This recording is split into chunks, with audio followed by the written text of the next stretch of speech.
Marlow Hale cut a dying man out of a sinking helicopter at 2 in the morning with a pair of cable shears and a utility knife, dragged him up her boat ramp, and pulled a serial numbered off pistol out of his coat while he lay bleeding on her couch. She never asked who he was. She stripped the magazine cleared, the chamber threw the gun in a tool bucket, and stitched his scalp shut with fishing line. By sunrise, 6 black SUVs had blocked the only road out of her bay, and the men inside had not come to thank her. Subscribe and stay with me to the end. And tell me in the comments what city you're watching from so I can see how far this story travels. The thing nobody understands about a helicopter going down over water is that you hear it die twice. The first sound is the transmission. It goes from a steady mechanical whine to a scream that climbs about half an octave in under 2 seconds, and then it stops completely, not fading, just gone. That is the sound of a gearbox seizing solid. The second sound comes 4 or 5 seconds later, and it is a flat, wet, concussive thud, and it does not echo because water does not echo. Marlow Hale heard both of them from her workbench at 2:04 in the morning, and she was on her feet before the second one finished. She was 34 years old, and she had been running Hale Marine out of a cut on the western shore of Lake Superior for 11 years since her father died, and left her a repair shop, a floating crane barge with a bad hydraulic pump, and $32,000 in debt.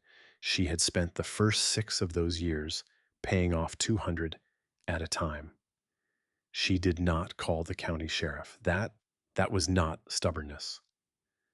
The sheriff's office was in a town 40 minutes away on a dry night, and it was not a dry night. And the Volunteer Marine Rescue Unit met on Thursdays and had 4 people on the roster, and one of them was 71 years old. Out where she lived, if something happened in the water, you were the response. She had done it 11 times in 11 years, 4 capsized fishing boats, a pontoon full of tourists who did not understand that Superior is 38 degrees in July, 2 snowmobiles that went through the ice in the shallows. She had pulled 6 people out alive and had not been able to do anything for 3 others, and every one of those 3 was a name she still knew. Marlow put her boots on. She grabbed the yellow dive light, the cable shears, the utility knife, a pry bar 40 feet of braided line, and the wool blanket she kept dry in a bag by the door, specifically for this, because a hypothermic person in a wet blanket dies than a hypothermic person in nothing. She was in the skiff and off the ramp in about 90 seconds. The wreck was 80 meters out in the shallows over the sandbar, which was the only reason anybody in it was going to survive at all. 40 feet further, and it would have gone off the shelf into 90 feet of water, and that would have been the end of the story. It was not a plane. That was the first thing that registered as her light came across it. It was a helicopter, a medium twin, corporate, dark paint main, rotor snapped off and gone somewhere in the dark. Tail boom folded up over the cabin at an angle that told her the whole thing had come down flat and hard and then rolled. The cabin was on its side, half under, and taking water fast. The pilot was dead. She knew it before she got close, and she made herself check anyway, because she had promised herself a long time ago that she would always check. Then her light found the second man, and everything about him was wrong. He was not screaming. That was the thing. In 11 years of this, Marlow had never once pulled a conscious person out of cold water who was not making noise. Panic is not a character flaw, it is a reflex. The cold hits your chest, and your body takes over, and you thrash and you shout whether you want to or not. This man was completely silent, wedged sideways against the seat frame with water at his chest, and he was working a key back and forth against the shoulder strap of his harness with slow, methodical patience, like a man opening a stuck parcel. He had been doing it long enough to have sawn a third of the way through. She got a boot onto the door frame and told him not to move. He stopped and looked up into her light, and she got her first look at him. Mid-40s, dark hair plastered flat, a split running up into his hairline that was bleeding hard the way scalp wounds always do. Gray eyes that did not have one single thing in them that she recognized as fear. He told her the harness buckle was jammed and that the release was under his hip and he could not reach it. His voice sounded like a man reporting a delivery time. Marlow did not use the buckle. She got the utility knife under the strap where he had been working it and cut it in one long pull, and then she got the lap belt, and then she asked him if he could stand. He said his leg was under something. She got the light down. His left boot was pinned under a bent seat rail that the impact had folded like a soda can, and the water was rising, and she did the arithmetic and hated the answer. Maybe 3 minutes before the cabin filled to the ceiling. Marlow did not have 3 minutes of strength in her arms. So she did not use her arms. She wedged the pry bar under the rail, put the heel of her boot on the seat frame, and used her legs and her hips and her whole body weight the way you break a frozen wheel. Nut and the rail came up about 3 inches and he pulled his leg free. He made one sound the entire time, a short intake of breath, and it came when his foot cleared, not before. Getting him into the skiff nearly killed both of them. I was 6'3" and soaked wool and dead weight, and she was 5'7" and had been awake for 19 hours.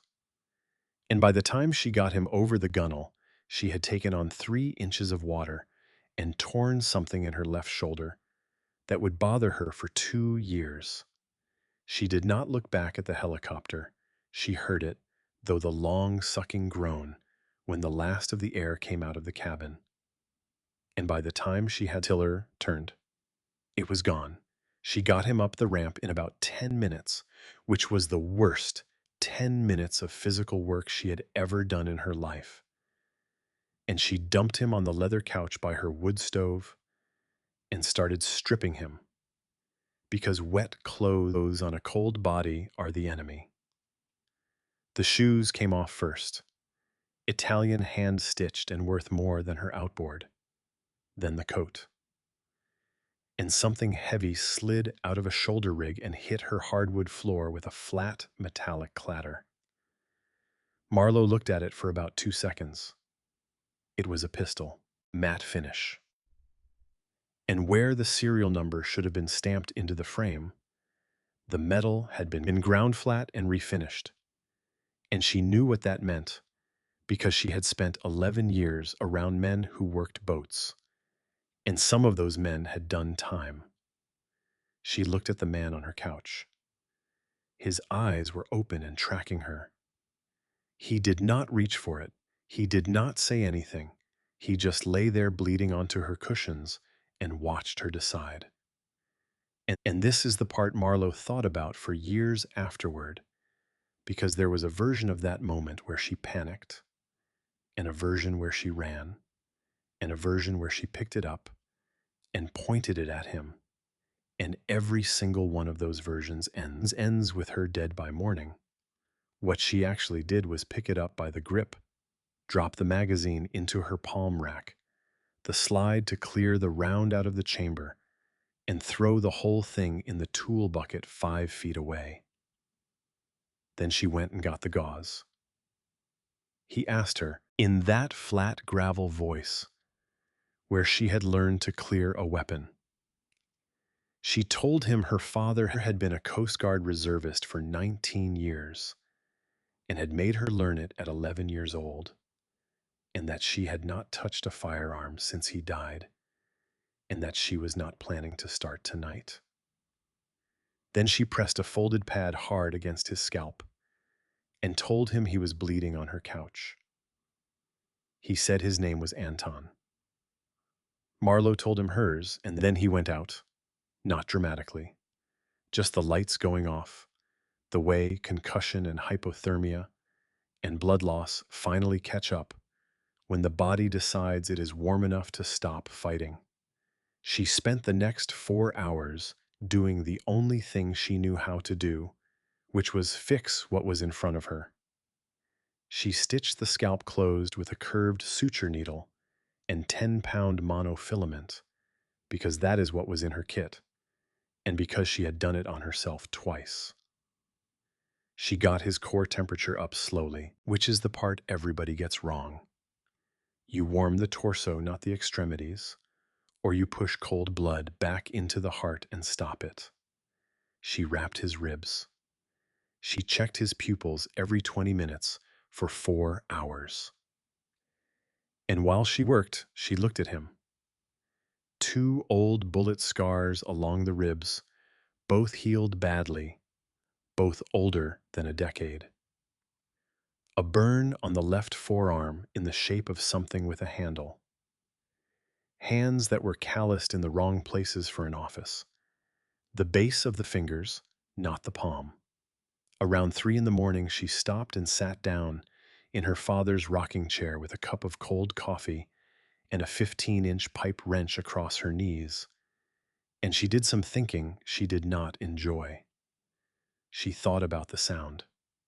The transmission had not failed the way a transmission fails. She had spent her whole life around machines that broke, and machines that break give you warning, a change in pitch, a vibration, a smell. What she had heard was a gearbox that went from perfectly normal to seized solid in under 2 seconds, and there are not many ways for that to happen at altitude on a maintained aircraft. There is basically one way. You lose all your oil at once. Marlow sat in the dark and understood several hours before anybody told her that the thing she had pulled out of the water was not an accident.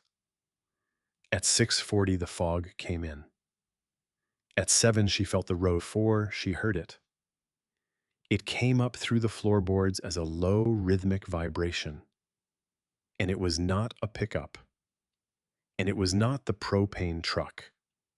Because the propane truck came Thursdays and had a bad bearing you could hear from a mile out. This was 6 heavy engines in low gear, moving slow and together. Marlow went to the front window and pulled the curtain back. 6 black Suburbans were coming up her half-mile drive out of the mist, and they were not bouncing. That was the detail that put ice in her stomach. Her drive was rutted and washed out, and everything that had ever come up, it bounced.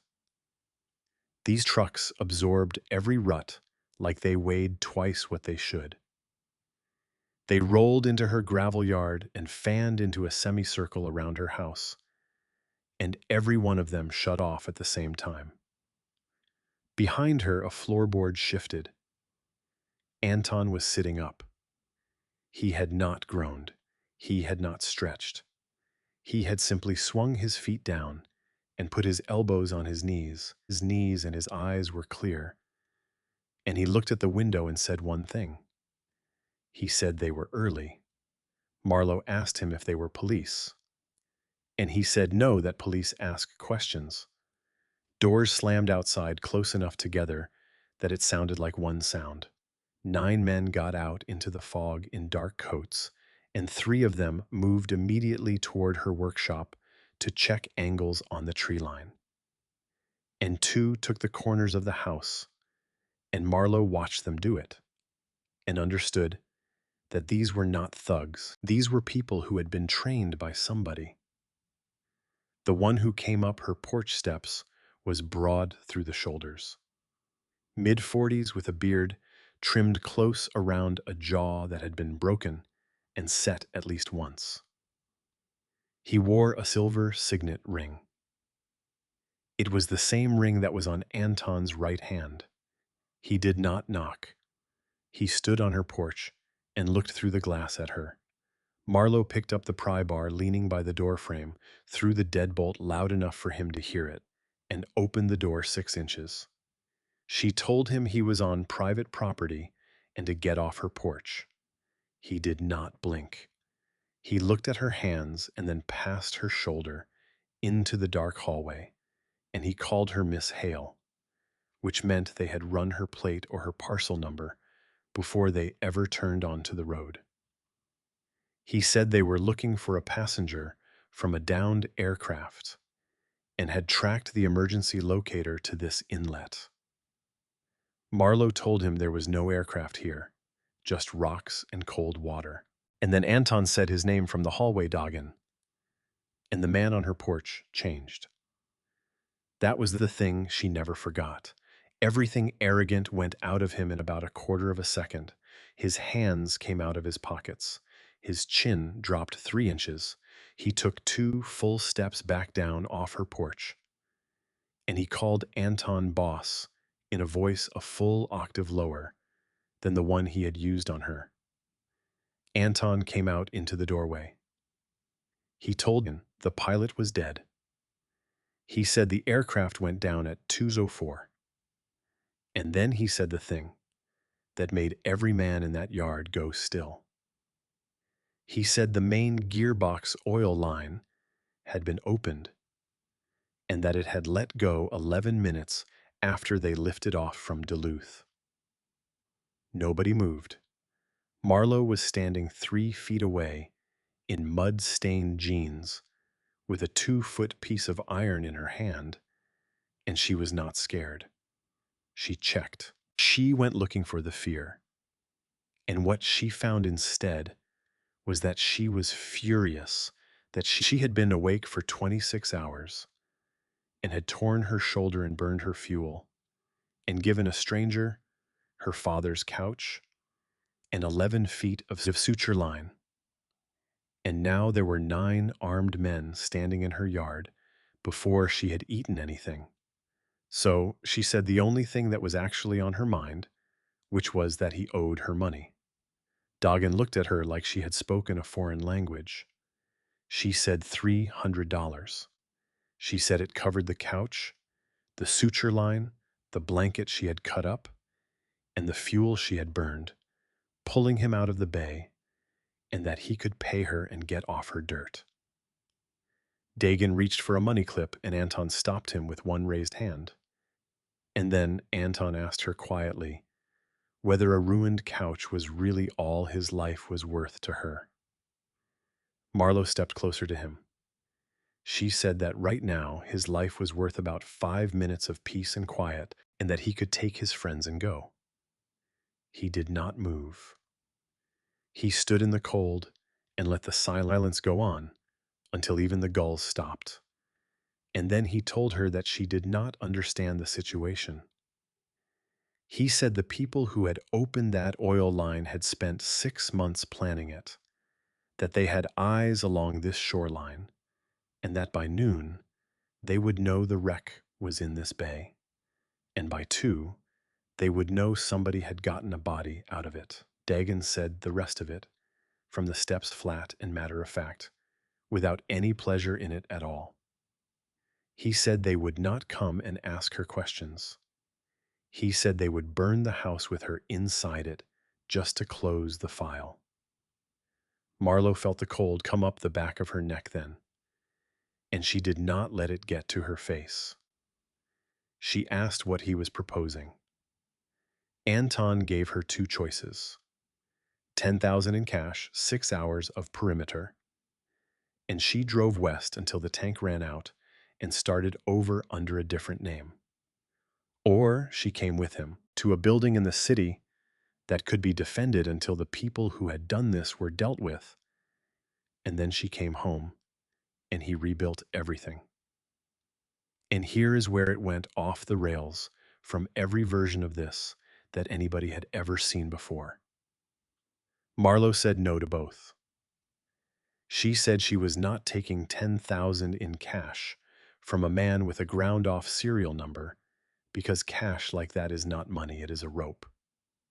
And the first time she tried to put it in a bank, the bank would file on it, and she would spend a year explaining herself.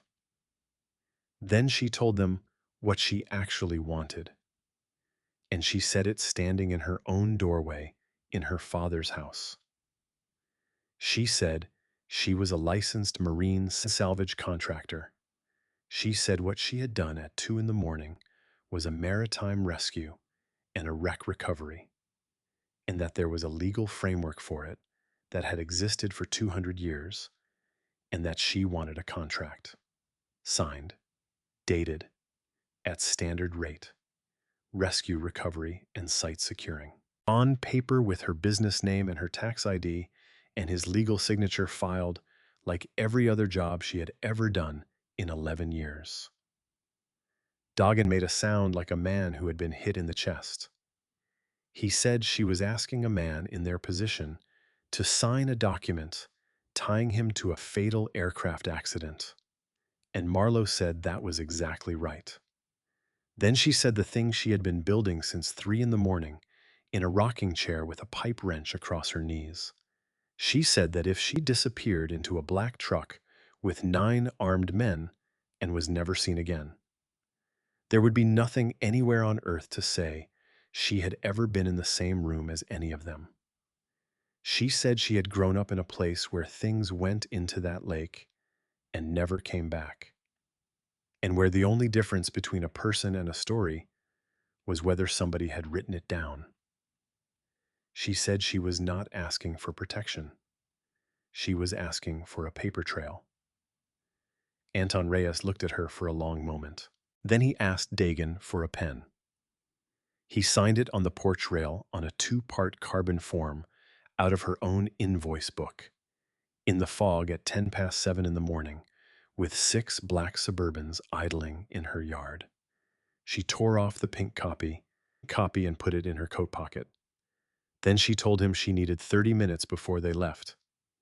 And when Doggin asked why, she said, because there was one more thing in that water, and she was going back out for it. And Anton asked her what.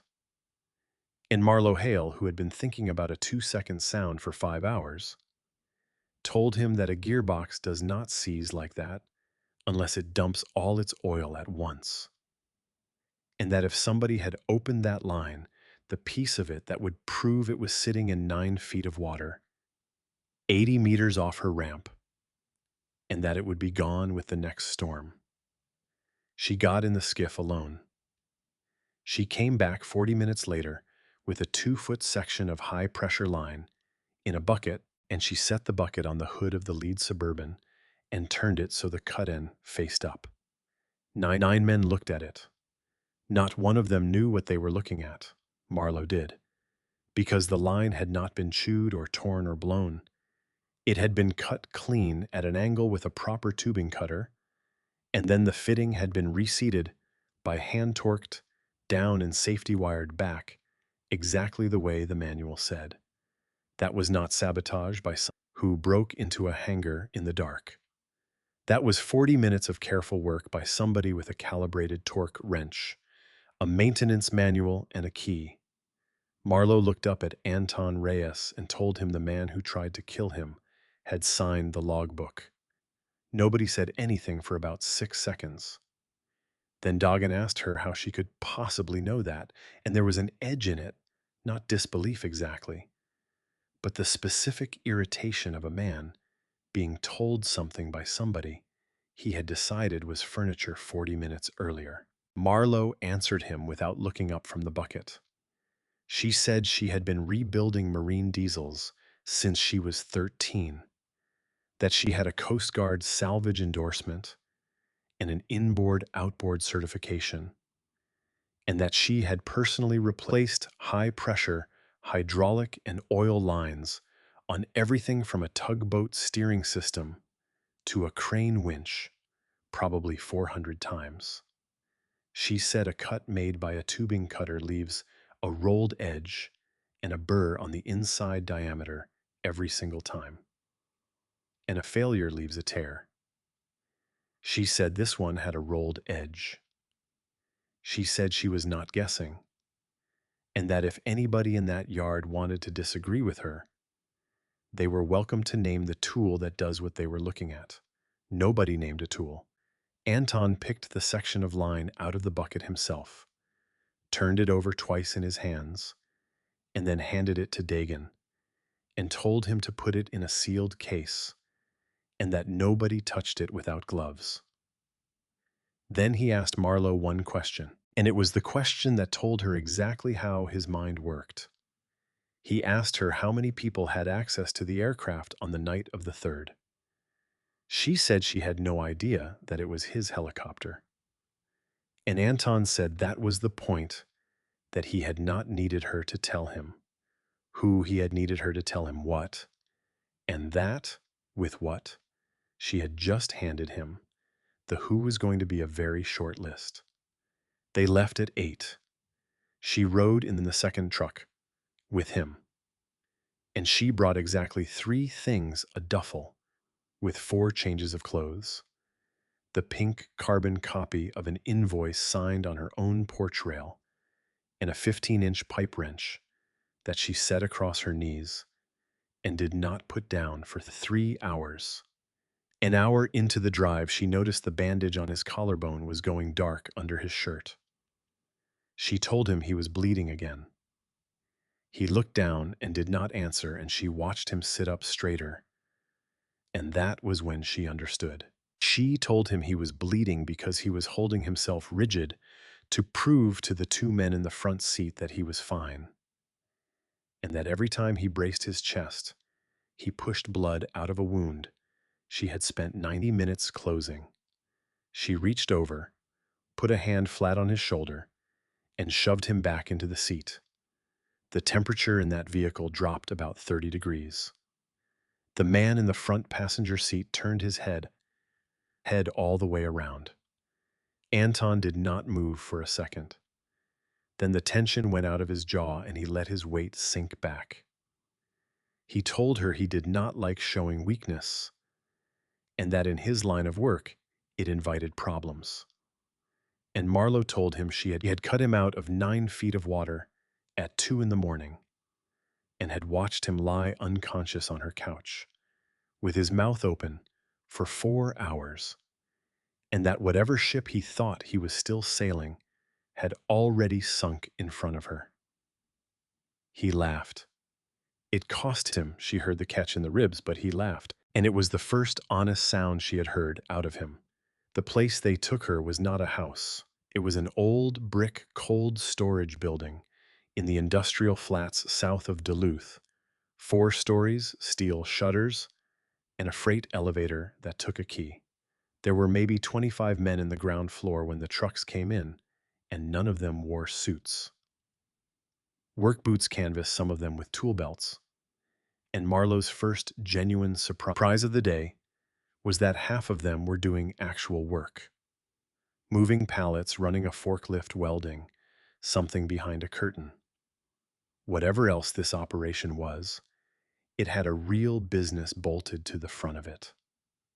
A doctor met them at the elevator. Anton refused the wheelchair, refused the narcotics, and told the man to fix him standing up because he had a meeting in 20 minutes. Marlow said out loud in front of everybody that he was an idiot. Dagan turned around slowly. She kept going.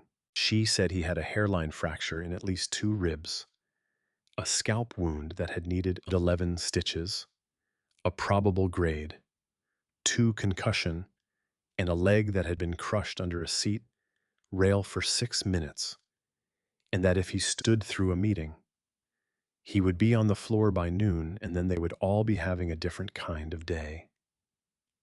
The doctor, a small, tired man named Aris, looked at her with something close to gratitude. Anton sat down. They put her on the fourth floor in a room bigger than her whole house and told her not to leave it. She lasted 2 hours and 11 minutes. Marlow Hale did not wait well. Her entire adult life had been organized around the principle that when something is broken, you go and put your hands on it. And being told to sit in a heated room while other people decided her future did something to her nervous system that felt physically unbearable. At noon, she walked out, found the double doors at the center of the floor, and pushed them open. There were 9 men around a table and a wall of monitors showing dock feeds. They were arguing about a terminal. Anton had his coat off and his arms strapped, and a man with a scarred jaw was making the case that the Vance family had already taken the South Terminal, that they had crews sitting on it, and that if Anton did not answer inside 48 hours, every supplier on that waterfront would decide he was dead. Anton's answer was to let them have it. He said Sullivan Vance thought in territory. He said if you fight a man like that for concrete, you lose men and time. He said, pull everyone back, leave it empty, let Vance walk his best people in to hold it, and then lock the gates and drop the fuel tanks. The room went quiet in a way that told Marlow every man at that table understood exactly what he had just proposed. She spoke from the doorway before she had decided to. She said it was a bad plan. 6 weapons cleared coats in about a second and a half. Anton did not look up. He said stand down, and the guns went away. And then he asked her mildly why it was a bad plan. Marlow walked to the table. She did not look at anyone else in the room. She put her finger on the map. She said she had run salvage contracts out of that terminal for 7 years. She said it was built on tidal marsh in 1961, and that the entire container yard sat over a storm drainage system that dumped into the old canal, and that the grate in the northeast corner of Warehouse 4 had been cut and rehung by smugglers sometime in the 70s and had never been welded back. She said, if you lock the gates and lit the tanks, the men inside would go down the drain and walk out under the street and be sitting on a boat half a mile away while he burned his own terminal to the ground for nothing. The scarred man said there were no tunnels on the blueprints. And Marlow, who was running on 29 hours, awake, a torn shoulder, and a house she was probably never going to see again, told him that the blueprints were drawn by a city engineer who had never had mud on his boots, and that every dock rat on that harbor knew about the drains, and that if the Vance family had one single longshoreman on their payroll, then they knew too. Anton looked at the map for a long moment. Then he told Dagan to take a crew weld the grate and put charges on the canal exit. And then he said something that changed the direction of the entire day. He said, hold on the terminal. He said, do not light anything. The scarred man asked why. And Anton said, because 40 minutes ago, a woman had handed him a piece of oil line with a rolled edge on it, and that meant the man who tried to kill him had a key to his own hangar, and that burning 30 of Sullivan Vance's soldiers was pointless if the person who actually pulled it off was standing in this building. The room got very cold. Every man at that table looked at every other man at that table. Marlow watched it happen and understood that she had just done something enormous and irreversible, and that whatever came next, she was now inside it and not beside it. She spent the next 2 days doing the only thing she was actually equipped to do, which was reduce a mechanical event to a list of people. They gave her the maintenance file. 9 months of it, inspection sheets, component logs, torque records, Fuel and oil uplifts hangar access. It was a bad file, and she said so out loud on the first afternoon. Entries backdated. 2 different pens on the same signature line. 100-hour inspection signed off 11 days before the airframe hit 100 hours. Whoever had been keeping those books had been keeping them sloppy for a long time before anybody cut anything. But she was not looking for sloppy. She was looking for careful, because that was the whole shape of it, and it had been bothering her since the porch. The cut was clean, the fitting had been reseated, the safety wire had been rerun in the correct direction, which is a detail that takes an extra 4 minutes, and that nobody does unless doing it correctly is a reflex. A person who wants an aircraft to crash cuts a line and walks away. A person who wants an aircraft to crash and wants nobody to ever know it was cut spends 40 minutes putting it back the way the manual says. That is not hatred. That is craftsmanship. She narrowed it to 3 names by the second morning. 3 people had hangar access, an assigned torque wrench, and a signature in the component log within the 90-day window: a mechanic named Rustin, a contract A&P named Bell, who came up from Minneapolis twice a month, and the man who countersigned every inspection in the file as the operator's designated maintenance controller. That last one was Dagan. Marlow sat with that for about an hour before she did anything with it, and the hour was not pleasant, because Dagan was the obvious answer, and she had spent 2 days watching him. And everything about the man read exactly the way a traitor reads in a story. The flat voice, the assessing eyes, the fact that he had called her Miss Hale before she said her name. And that was precisely why she did not trust it. So instead of taking a name upstairs, she did what she had done 400 times to a seized engine, which was stop guessing at the cause and go look at what physically moved. She asked for the torque wrench records. Nobody had ever asked for the torque wrench records in the history of that organization. It took Eris and 2 phone calls to even find out they existed. Every calibrated wrench in a maintenance operation is serialized and logged in and out. It is the most boring paperwork on earth, and it is generated automatically, and nobody protects it because nobody has ever once thought of it as evidence. The wrench that would fit that fitting a 1/4-inch drive low range had been signed out of the tool crib at 11:40 at night on the 3rd and returned at 12:26. 46 minutes. Dagan had been in Chicago on the 3rd. 6 people could put him there. The airline had his name on a manifest. Rustin had been on shift and had signed out 3 wrenches that whole week, all of them daytime. The 11:40 signature belonged to the contract A&P, Bell. And Marlow sat down on a stool in a 4th-floor room in a cold storage building and felt the whole thing turn over, because a contract mechanic who comes up from Minneapolis twice a month does not decide on his own to murder somebody.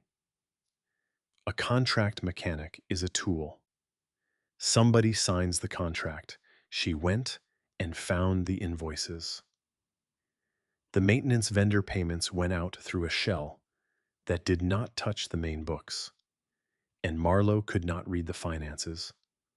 But she did not need to, because at the bottom of every vendor authorization, there was an approval initial, and it was the same 2 letters every single month for 4 years. They were not Dagan's.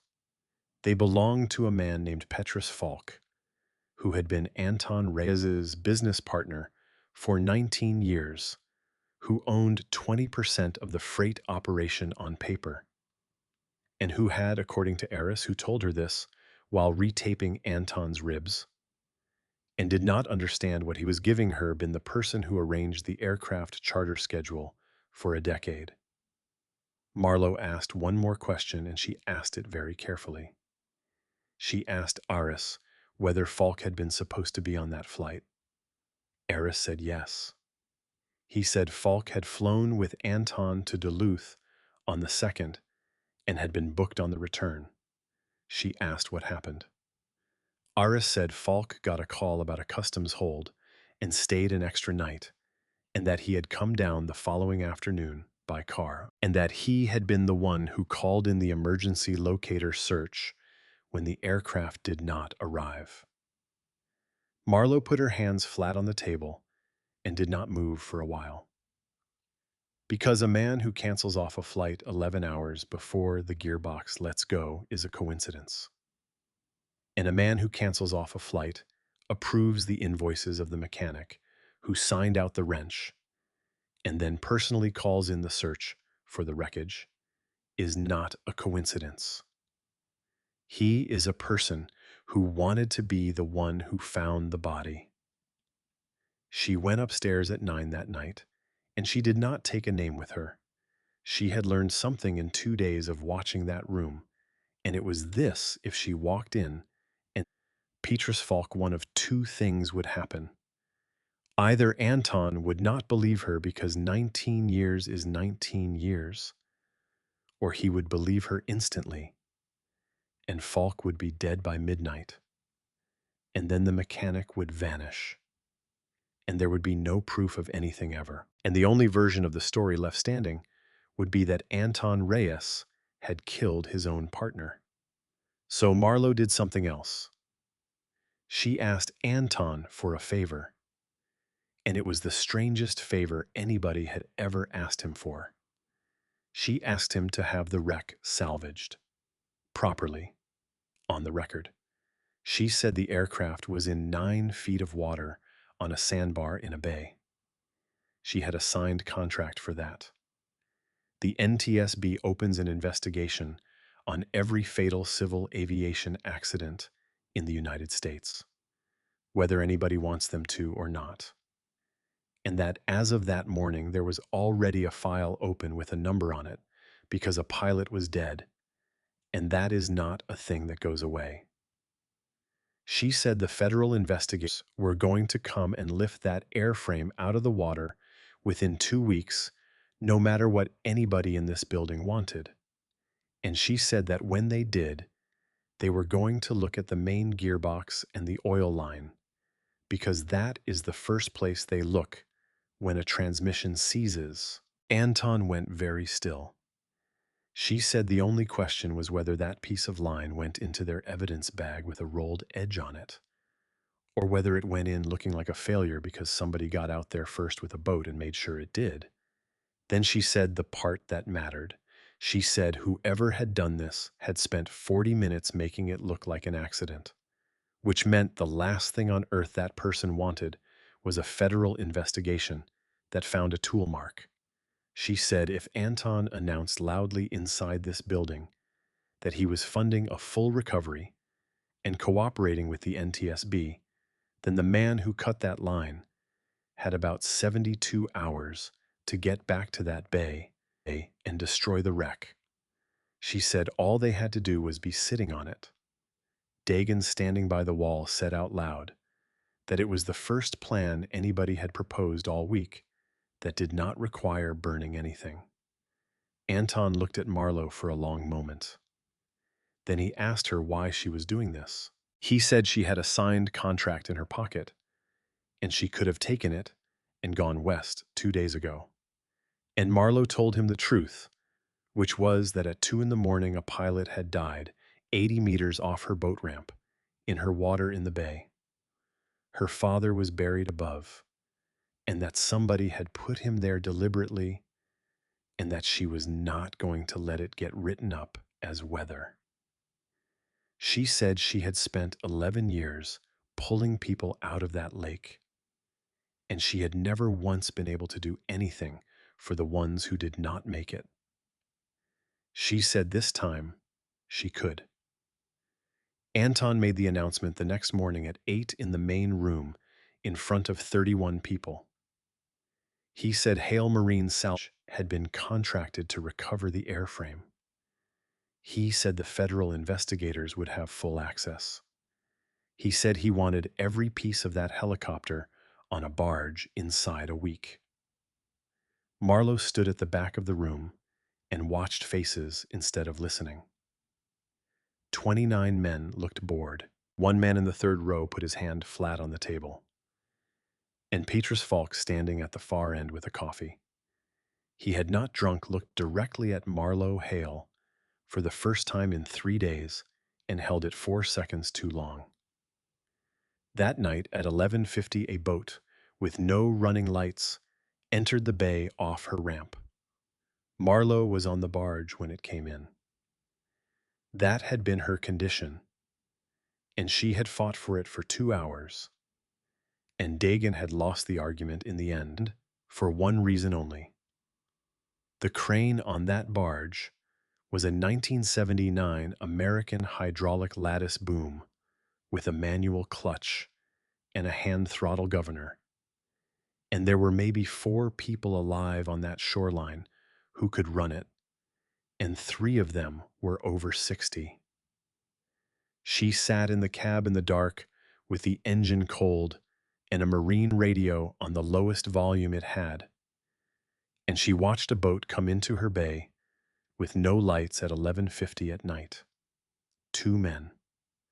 Small aluminum hull outboard, shut down 200 meters out, poling the last stretch, which told her they were not idiots. They knew the wreck's position. That was the first thing she registered, and it went through her like cold water. Nobody knew that position. It had not been reported. She had marked it with an unlit sinking float that only showed on her own sounder, which meant somebody in that building had passed it out within 12 hours of Anton announcing the recovery. She keyed the radio twice, 2 clicks, no voice, and got 2 back from the tree line where Dagan had 4 men lying in wet leaves since dusk. The boat reached the float. One man went over the side in a wetsuit with a dive light hooded down to a slit. He was carrying a canvas roll. Marlow watched him go under and started counting. And at 4 minutes, she understood exactly what he was doing down there. And the understanding made her furious in a way that was almost physical. He was not planting a charge. A charge would leave residue, and a federal lab would find it in a week. He was down there with hand cutting the damaged section of oil line out of the airframe and taking it away and replacing it with a piece he had brought with him. That was the canvas roll. They were not destroying the evidence. They were swapping it for a clean failure. Somebody was going to hand the NTSB a helicopter with a gearbox that had eaten itself for entirely innocent reasons. And it would have taken about 9 minutes of underwater work, and nobody on Earth would ever have questioned it. Marlow keyed the radio and said one word, and then she started the crane. That diesel had a bad exhaust manifold, and it came alive like a shotgun going off in a church. The man in the boat came up off his seat. 200 meters away, 4 flashlights came out of the tree line and started running. She swung the boom. She did not drop anything on them, and she never intended to. She dropped the headache ball into the water 11 feet off the boat's bow, and a 400-pound steel ball, entering the lake from 30 feet up, moves an extraordinary amount of water. The wave picked the aluminum hull up and dumped it sideways and put the man in the boat into the bay in his clothes. The diver came up because his tender line went taut. By 12:06, both of them were on Marlow's ramp in handcuffs that Dagan's men had brought, and Marlow was sitting on an overturned bucket with the canvas roll in her lap, going through it with a flashlight in her teeth. It held a tubing cutter two crescent wrenches, a coil of stainless safety wire, and a length of high-pressure hose, see, with a fitting on one end. She looked at it for a long time. Then she called Anton on Dagon's phone and told him something he was not expecting. She said the replacement line was not new. She said it was worn. It had heat discoloration on it and a chafe mark where it had rubbed a bracket for probably 400 hours. And it was cut on one end with a proper tool, and it had a factory crimped fitting on the other. She said whoever preps had pulled it off another aircraft, and she said the part number and serial band were still legible on the collar. Somebody had gone into an inventory, taken a used component off the shelf, and prepared it days in advance for a job that had been scheduled to happen tonight, which meant this had never been a panic reaction to Anton's announcement that morning. It had been the plan the whole time. The announcement had not flushed anybody out. The announcement had simply told them when. The diver's name was Kellen Bell. He was 38, held an airframe and power plant license out of Minneapolis, had a commercial dive certification he had gotten in the Navy, and he sat in a chair in a back room of that cold storage building and did not say one word for 11 hours. Marlow was not in the room for most of it, and she made a point of not asking what happened in it. And she thought about that decision for years afterward and never entirely settled it with herself. What she did instead was go back to the paper, because the serial band on that collar was a gift, and nobody in that building except her understood what it was. Every rotable aircraft component has a serial number, and every serial number has a life. Installed here, removed there, sent to overhaul, returned to stock.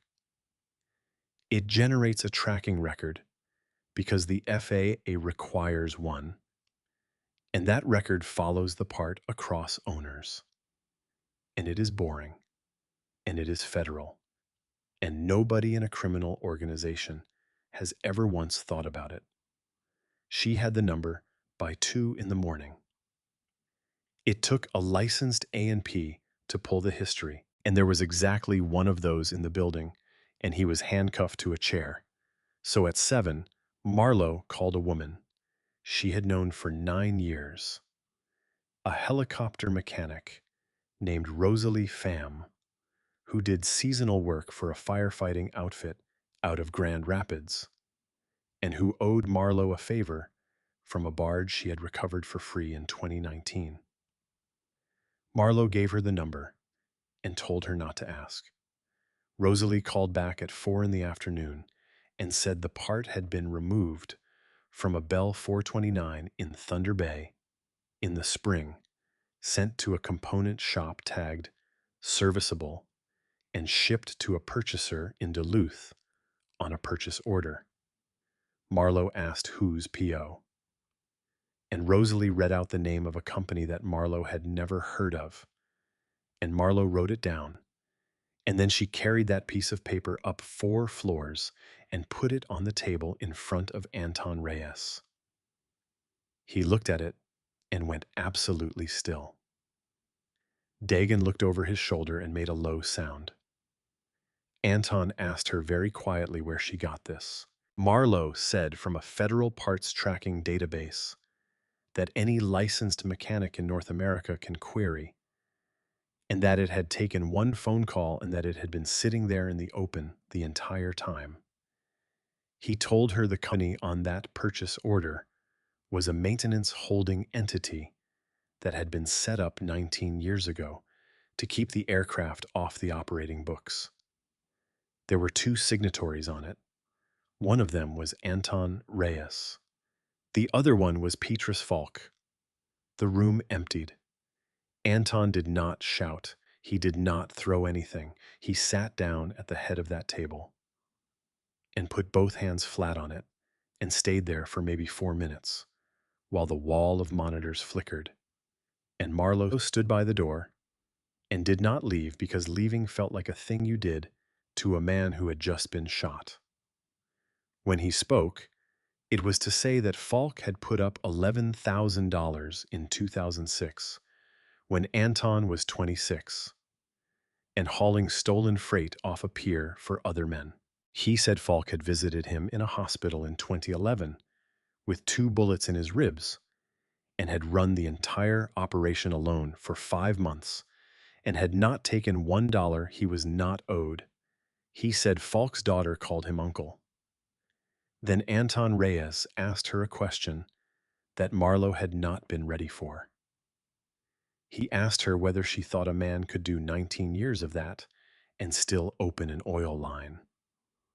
And Marlow told him the truth, which was that she did not know anything about men like Falk, but she said she knew engines, and that in her experience, the thing that finally destroys a machine is almost never the sudden catastrophic event.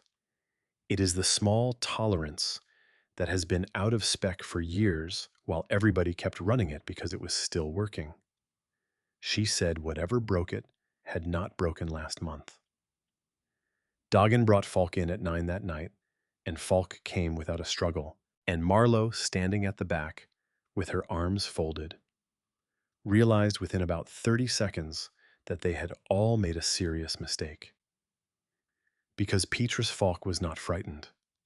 He was 59 years old, gray soft through the middle, wearing a cardigan, and he walked into that room and sat down at the table, like a man arriving at a meeting he had prepared for. He asked Anton how the ribs were, and then before anybody could put a single accusation in front of him, Petrus Falk said that he had been cooperating with a federal task force for 26 months. The room came apart. Doggin had his weapon out. 2 other men had theirs out. Anton did not move at all. And it was Anton not moving that stopped it, because every man in that room was watching him. And he simply raised one finger about an inch off the table. Falk kept talking. He said the task force was real, that the file number was real, that his handler was real, and that they could kill him in that room if they wanted, but that the 6th floor of a federal building in Minneapolis had known where he was going tonight. Then he said the thing that took the floor out from under all of it. He said he had not tried to kill Anton. He said he had been trying to keep him alive. Marlow watched Anton's face and saw absolutely nothing happen on it, which was somehow worse than a reaction. Falk laid it out, and he laid it out fast like a man who had rehearsed it in a car. He said the task force had approached him in the spring 2 years earlier with 11 counts and a photograph of his daughter's school. He said he had made a deal, and that the deal had been for Anton to reduced exposure, a cooperation window, a path where a man who had built a freight operation out of nothing did 19 months instead of 19 years. He said he had spent 26 months building that path. And he said that 4 months ago, someone else had started moving. He said the Vance family had gotten a source inside the maintenance contract that they had known about the aircraft schedule for months, and that he, Falk, had found out about the oil line 11 days before the flight. Marlow's stomach dropped. Anton asked him why he had not simply picked up a telephone. And Falk said because he could not. He said the moment he warned Anton, Anton would have gone to war, and a war in the first week of October would have detonated a federal case that 26 months of his life were holding together, and every single one of the 41 people on that operation's payroll would have gone down in it. So he had done something else. He said he had scheduled himself off the flight to make the aircraft look empty of anyone worth taking, and he had gone up the shoreline by car, and he had sat in a parking lot at the airport in Duluth on the night of the 3rd from 11:30 to 1 in the morning because he intended to be the person who found the wreck, and he intended to be the first one on that lake, and he intended to pull the oil line out of that airframe himself before anybody else got to it. He said he had not been fast enough. He said a woman with an aluminum skiff got there first. Dagan said out loud that it was a very convenient story. And Petrus Falk reached into his cardigan slowly, with 2 fingers, and put a phone on the table, and said that if anybody wanted to check the location data on it, would put him in that airport parking lot from 11:31 to 1:04 on the night of the 3rd, and that they were welcome to it, and that he had not deleted anything because he had been expecting this conversation for 4 months. Marlow spoke for the first time. She asked him one question. She asked him who signed the purchase order for the replacement line out of Thunder Bay. And Petrus Falk looked at her. Actually looked at her, and she got the impression it was the first time he had registered that there was a woman in mechanic's boots standing at the back of the room, and he said he had. The room went cold again. He said he had bought that component in the spring, that he had bought it because he knew someone was going to use it, and that his intention had been to hold it in his own inventory so that when it went missing, he would know who had taken it. He said it had gone missing 11 days before the crash. He said he had known within a day exactly who had taken it, and that was how he had known the flight was coming. Anton asked him who, and Falk said a name that meant nothing at all to Marlow Ivor Sandholm, and it clearly meant something to everybody else, because 2 men at that table said it out loud at the same time. Dagan said Sandholm ran the tool crib. Marlow felt the entire thing slot into place, with a click she almost heard, because it had never made sense to her, not for 1 minute, that a contract mechanic from Minneapolis had been able to sign out a calibrated torque wrench at 11:40 at night without a single person questioning it. Somebody had handed it to him. The man who ran the crib logged every tool in that building. He knew which wrench fit which fitting. He knew who was on shift and who was not. And he had spent so many years being the man behind a counter that in 26 months of federal investigation and 4 months of Falk hunting a leak, not one single person had ever thought about him. Marlow said out loud that they needed to go get him right now, and Dagan said, in a completely flat voice, that Ivor Sandholm had signed out at 4:30 that afternoon and had not signed back in. Anton stood up. He asked Falk one question, and it was not about the case or the task force or the 19 years. He asked him whether the deal he had built covered the men on the floor.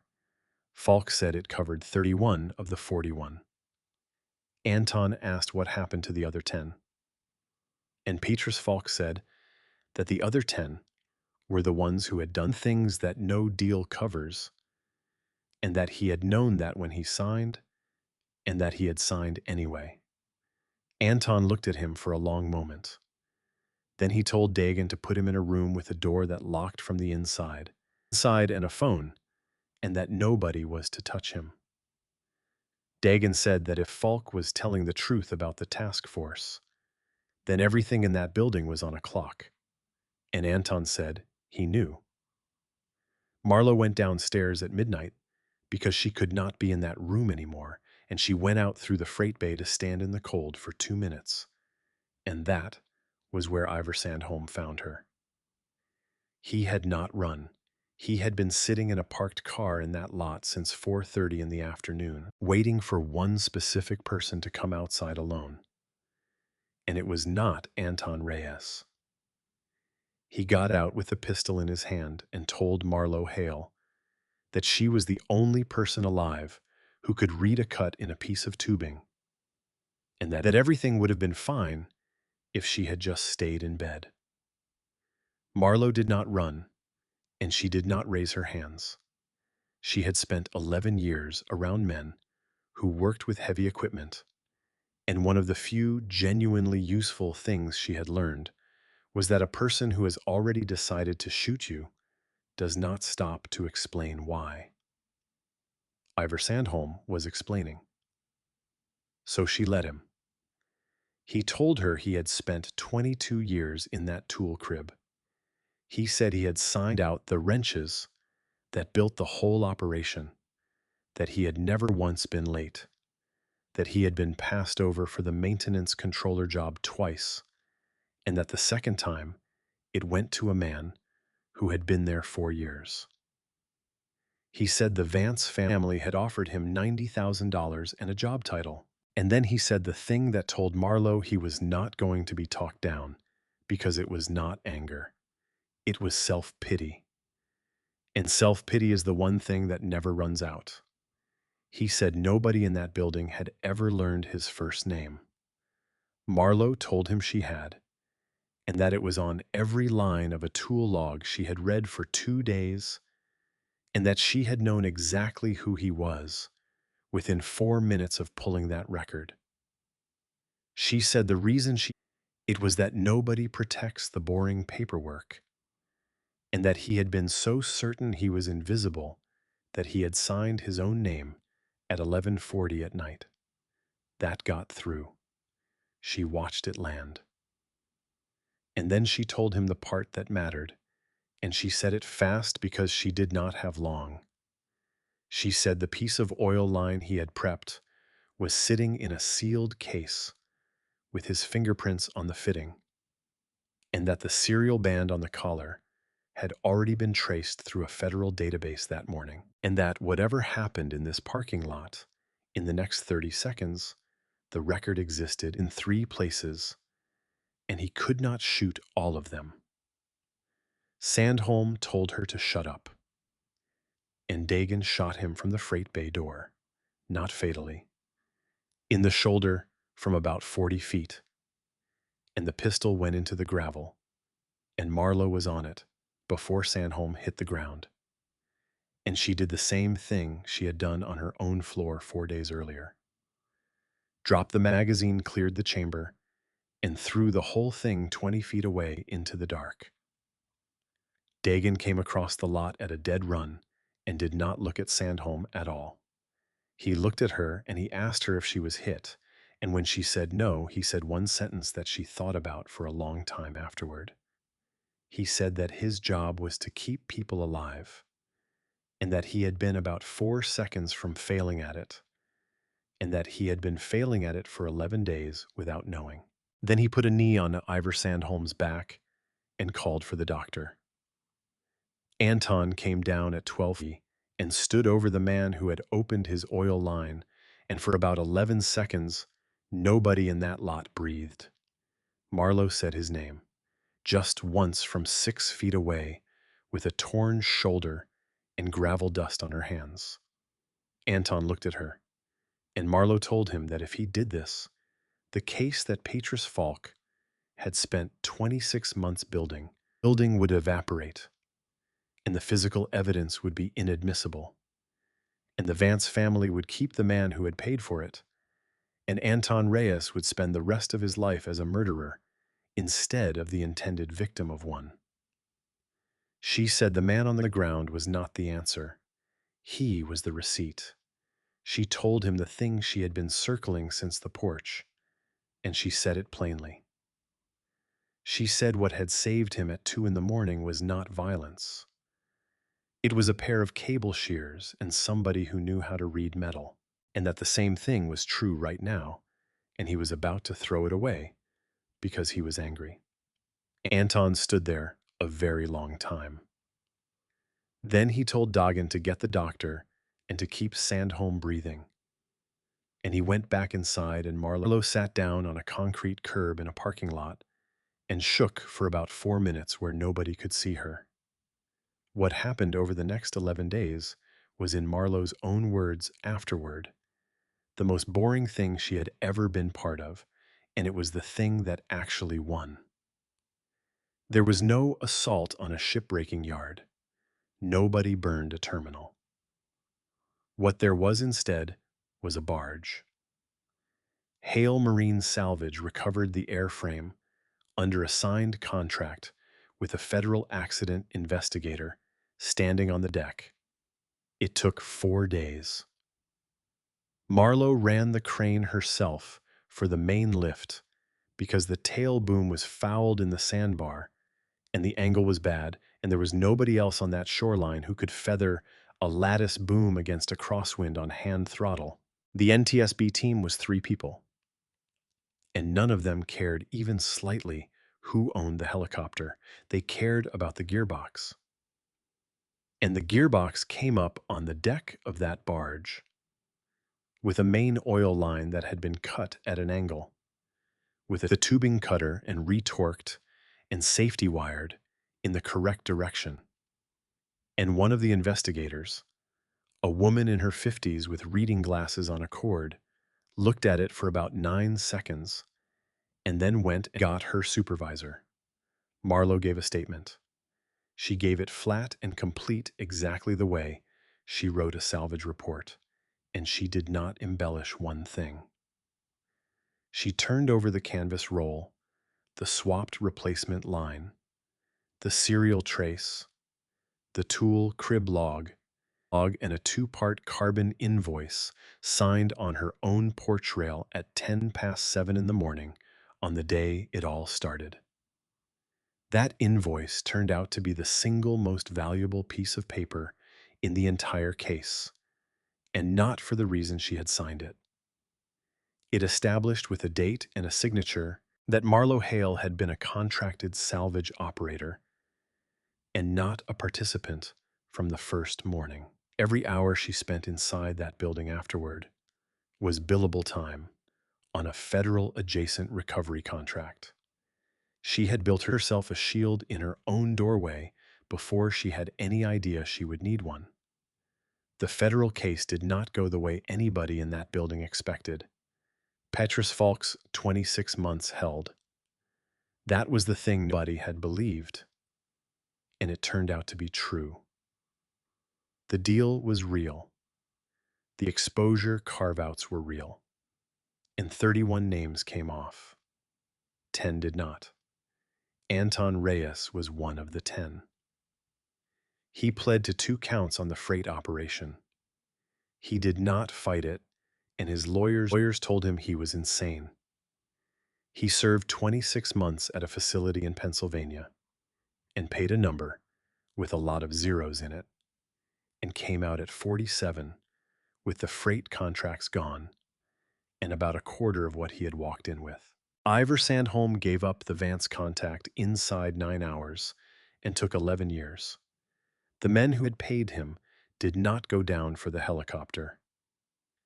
They went down 18 months later for something entirely unrelated, which Marlow eventually decided was how the world actually worked, and she made her peace with it. The pilot's name was Emil Sorensen. He was 52 and had 2 kids, and had been flying that airframe for 6 years.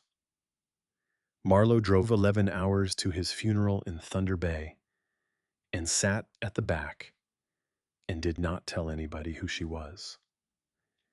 Afterward, his wife found her in the parking lot because somebody had pointed her out and asked whether she was the woman who had gone out at 2 in the morning. Marlow said she was. And Emil Sorensen's wife asked her whether he had suffered. Marlow told her the truth, which was that he had died on impact and had never been in the water conscious, and that she had checked him herself before she went for the other one, because she checks always. The woman held on to her for a long moment in a church parking lot in Ontario. Then she asked why the report said the line had been cut, and Marlow told her that it had been that she had found the piece of it herself the same morning that it was in federal evidence, and that a man was going to prison for 11 years because of it. She said it because she had spent her entire life understanding that the difference between a person and a story is whether somebody wrote it down And that woman was owed a written down version. Her house was gone. They had burned it on the fourth night, incendiaries through the front window at 4 in the morning, which was the Vance family, leaving a message the way people like that always do. The shop went with it. Her father's iron vise, the 1984 outboard on the bench, the leather couch she had stitched a man's scalp together on. Marlow found out by drone photograph in a fourth-floor room, and she did not scream and she did not cry. She asked for a phone and called her insurance carrier. At 7 in the morning, opened a claim and then called the county sheriff's office to file the report that the claim required. Doggin watched her do it and said later that it was the single most frightening thing he had seen all week. What she felt was not grief. She sat with it for days trying to find grief and could not. And what she found underneath instead was something colder and much more useful, which was that a house is lumber and a shop is tools, and both of them can be bought. And the only irreplaceable thing on that property had been in a coffee can under the workbench. Her father's Coast Guard Reserve discharge, her original salvage endorsement, and 11 years of contracts. Paper. It burned. She spent 4 months getting every one of those documents reissued, and she kept the reissued copies in a fireproof box in a storage unit 40 miles inland, and she never again kept an original in a building she slept in. The last conversation she had with Anton Reyes before he went in happened in a lawyer's conference room with a federal monitor present, which she found grimly funny. He asked her what she was going to do. She said she had insurance money, a barge, a crane, and no house. He offered her a check. And Marlow told him no, and she told him why, and it took about 90 seconds. And it was the clearest she had ever been about anything in her life. She said the reason she had walked out of that whole thing without a charge, without a subpoena, without a single federal investigator looking sideways at her, was that from 7:10 on the first morning, every hour of her involvement had been documented, invoiced, taxed, and filed. She said a check from him now would erase all of it.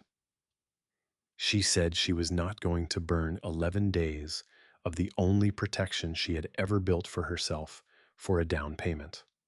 Then she told him what she did want. She said she wanted a salvage contract.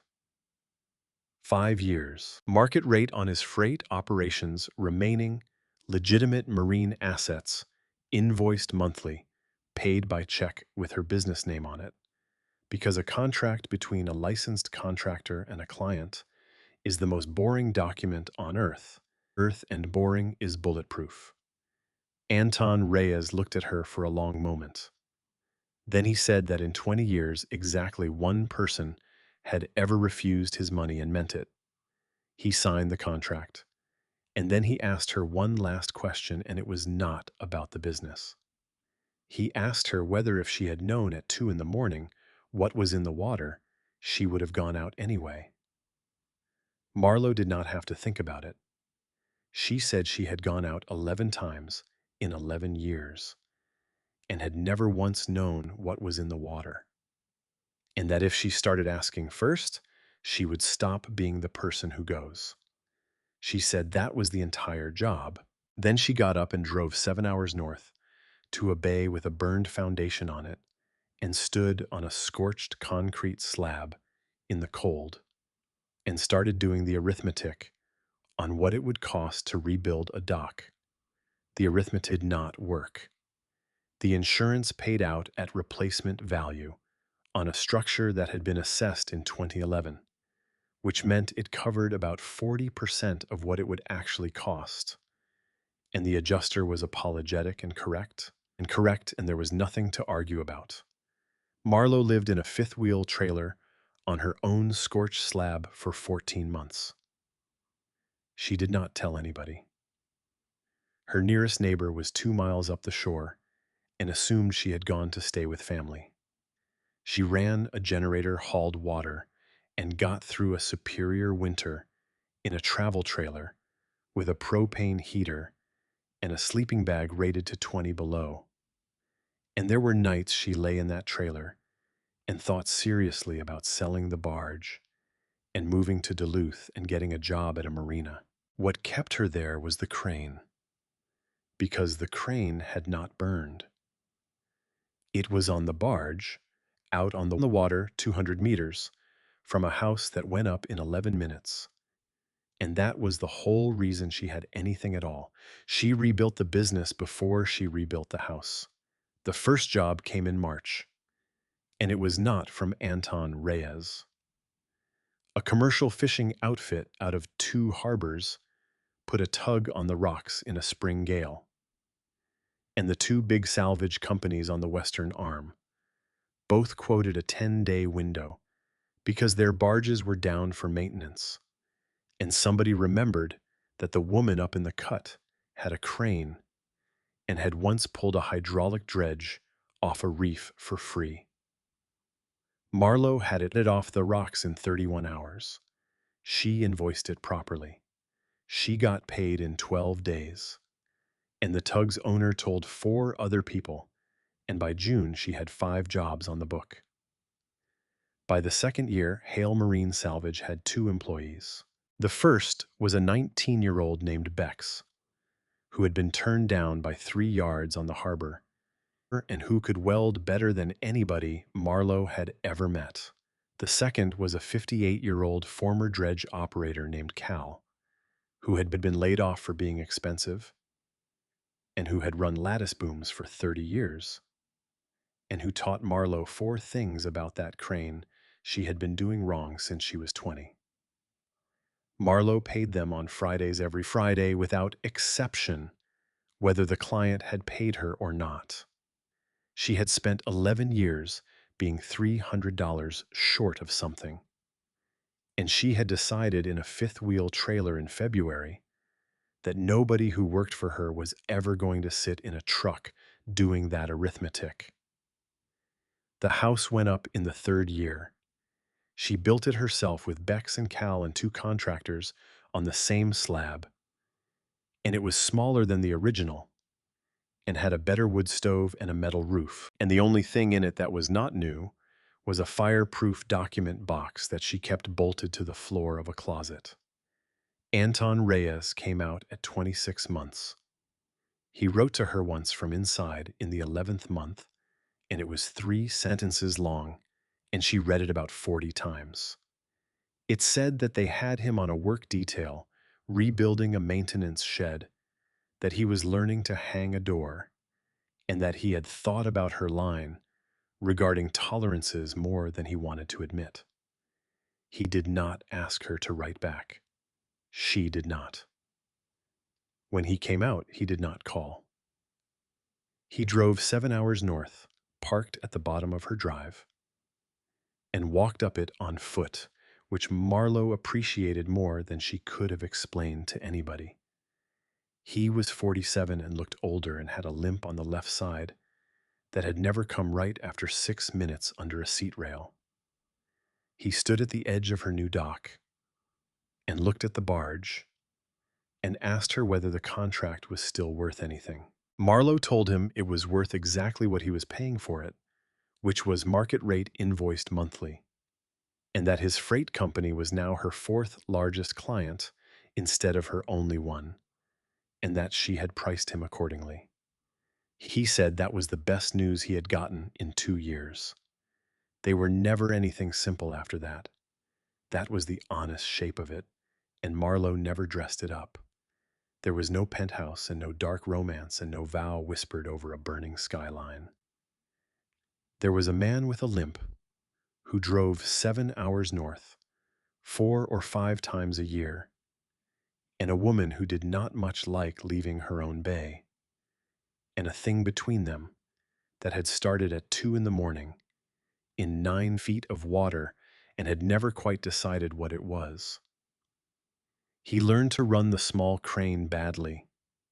She let him help on 2 jobs, and then told him he was a liability on a deck, and he did not argue.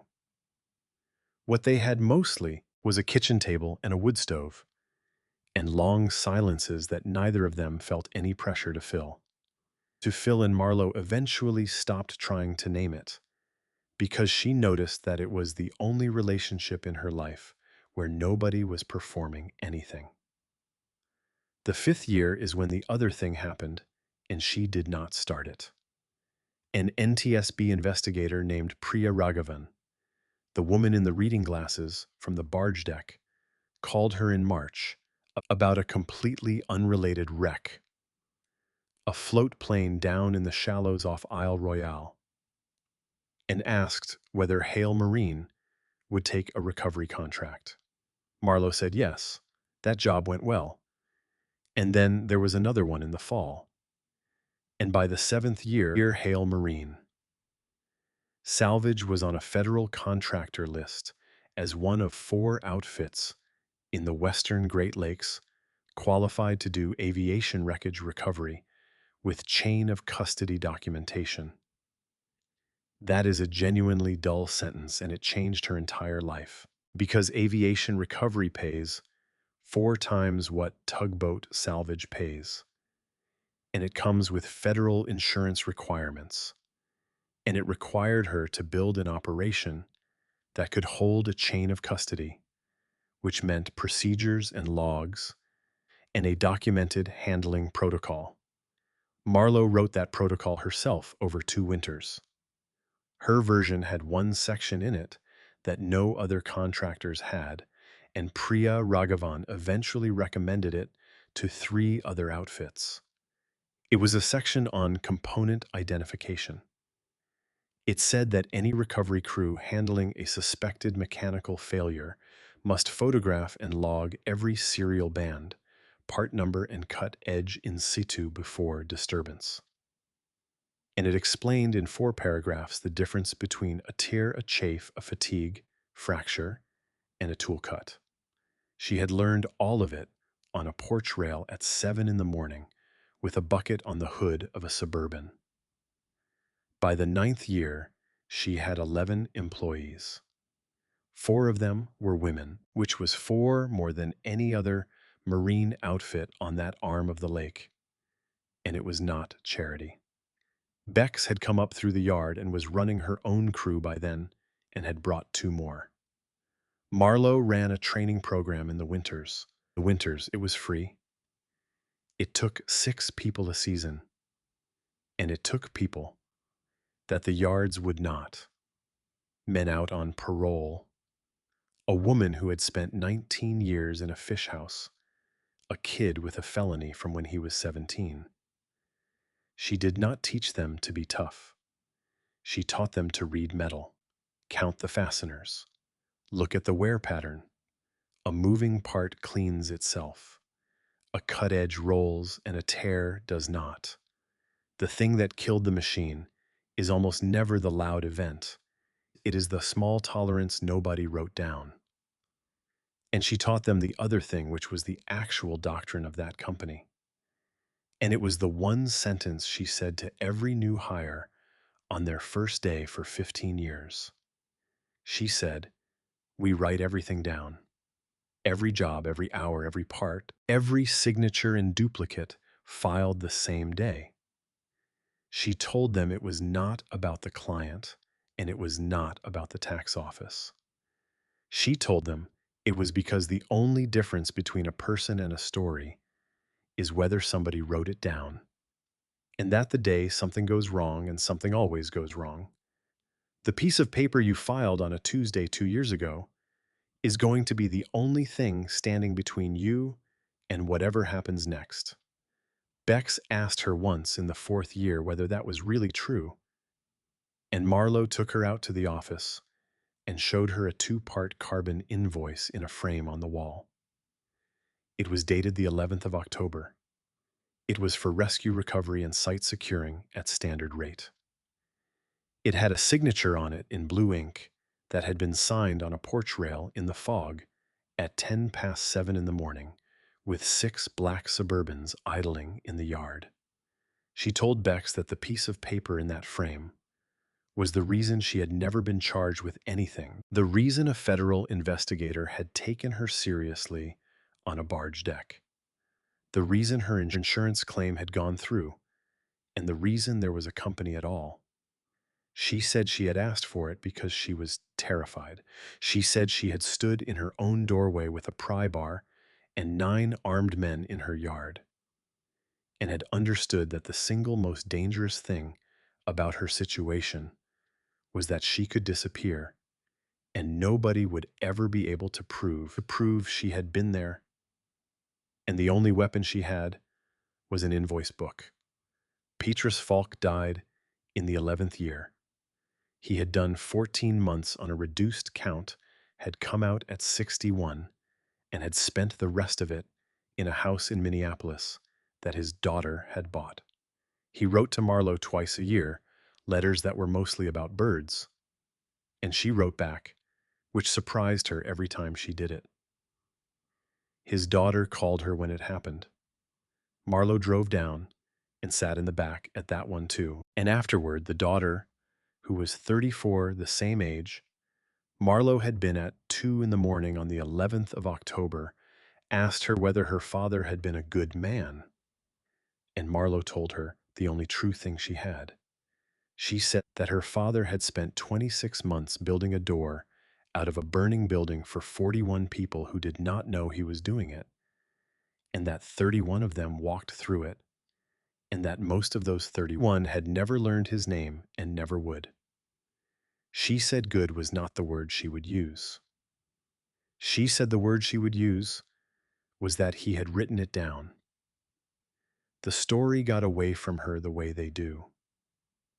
By the 10th year, people on that shoreline told it as if she had pulled a mafia boss out of a burning wreck with her bare hands, and in one version she had held off 6 SUVs with a shotgun, and in another she had dropped a crane load on 3 armed men and killed all of them. Somebody told it back to her at a Marine Trades Expo in Green Bay, without knowing who she was, and in his version, she had been a Navy diver. She never corrected any of it, because the 2 minutes in the water were never the point, and neither were the 6 trucks.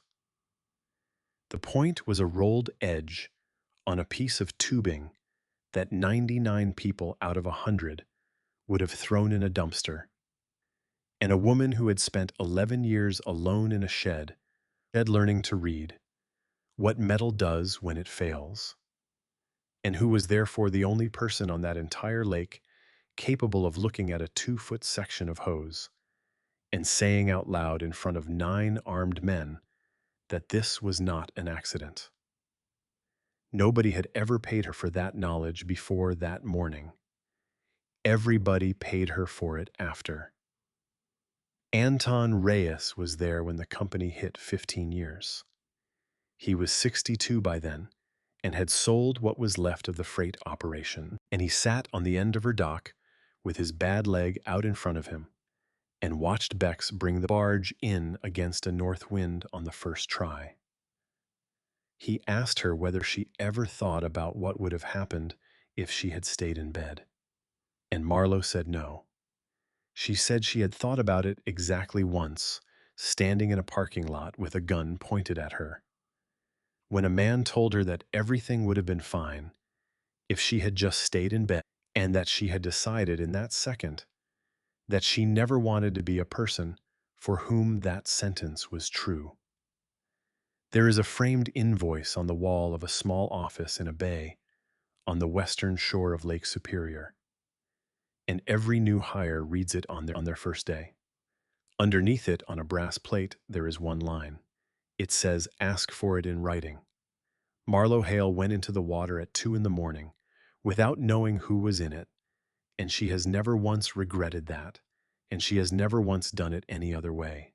She pulled a man out of a sinking helicopter with a pair of cable shears, refused every dollar he ever tried to hand her, and built a federally certified marine salvage company out of an aluminum skiff, a 1979 crane, and one signature on a carbon invoice. The lake still takes what it wants on that coast. But when something goes down in it now, the first call is not to the sheriff, and it is not to the Coast Guard. It is to a woman in rubber boots who will be on the water in 90 seconds and will write down every single thing she finds.